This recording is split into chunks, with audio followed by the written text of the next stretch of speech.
ദുര്യോധനൻ ദ്രോണരുടെ അടുത്ത് നിന്നുകൊണ്ട് യഥാർത്ഥത്തിൽ നടത്തുന്നത് ദുർജന ഭാഷ്യം തന്നെയാണ്. അതായത് എല്ലായ്പ്പോഴും സജ്ജനങ്ങൾക്ക് സജ്ജനം തന്നെ വഴികാട്ടിയും ദുർജനങ്ങൾക്ക് സജ്ജനം വഴികാട്ടിയുമാകുമെന്നാണ്. എന്നാൽ ഒരിക്കലും ഒരു ദുർജനം സജ്ജനങ്ങൾക്ക് വഴികാട്ടിയാവുകയില്ല.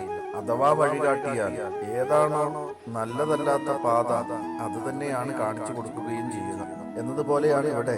ഭീഷ്മരാൽ രക്ഷിക്കപ്പെടുന്ന നമ്മളുടെ സൈന്യം ജയിക്കുന്നതിന് സമർത്ഥമല്ല എന്നും, എന്നാൽ ഭീമനാൽ രക്ഷിക്കപ്പെടുന്ന ഇവരുടെ പാണ്ഡവപ്പട വിജയം നേടുന്നതിന് സമർത്ഥമാണ് എന്നും ഒക്കെ ദുര്യോധനൻ പറയുന്നു.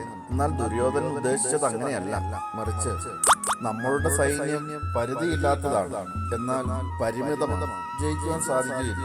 എന്നാൽ സൈന്യത്തിന്റെ എണ്ണത്തിൽ ജയാവകാശം നമുക്ക് തന്നെയാണ്. അഥവാ അവരുടെ സൈന്യം സമർത്ഥമാണ്, അല്ലെങ്കിൽ അവരുടെ സൈന്യത്തിൽ മുഴുവൻ സമർത്ഥന്മാരാണ്, നമ്മളുടെ സൈന്യത്തിൽ സമർത്ഥന്മാരില്ല എന്ന അഭിപ്രായം അങ്ങനെയുണ്ടെങ്കിൽ നമ്മളുടെ സൈന്യനാഥൻ ഭീഷ്മരായതുകൊണ്ട് അവരെല്ലാവരും സമർത്ഥന്മാരായി തീരുന്നതാണ് എന്ന് ദുര്യോധനൻ പറയുകയാണ്.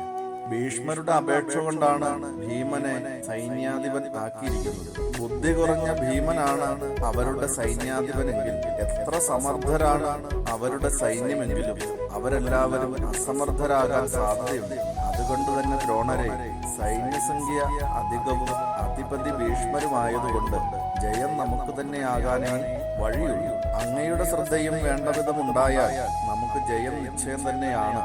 ഇങ്ങനെയൊക്കെയാണ് ദുര്യോധനൻ ദ്രോണാചാര്യരോട് പറഞ്ഞത്. ഇങ്ങനെയൊക്കെ പറഞ്ഞ് ആചാര്യനെ പ്രോത്സാഹിപ്പിക്കുകയാണ് യഥാർത്ഥത്തിൽ ചെയ്യുന്നത്. അതിനുശേഷം ദ്രോണരെ സംരക്ഷിക്കുന്നതിന് വേണ്ടിയിട്ട് ഭീഷ്മരെ സംരക്ഷിക്കുന്നതിന് വേണ്ടിയിട്ടും സൈന്യത്തിനെ അണിനിർത്തുവാൻ പറഞ്ഞു. ശത്രുക്കളെ പേടിപ്പിക്കുന്നവനും കുരുവംശ പരമ്പരയിലെ വൃദ്ധനും മുത്തച്ഛനുമായ ഭീഷ്മർ ദുര്യോധനെ സന്തോഷം ജനിപ്പിച്ചുകൊണ്ട് ഉച്ചത്തിൽ സിംഹനാദത്തിന് ശംഖനാദത്തിന് മുഴക്കി.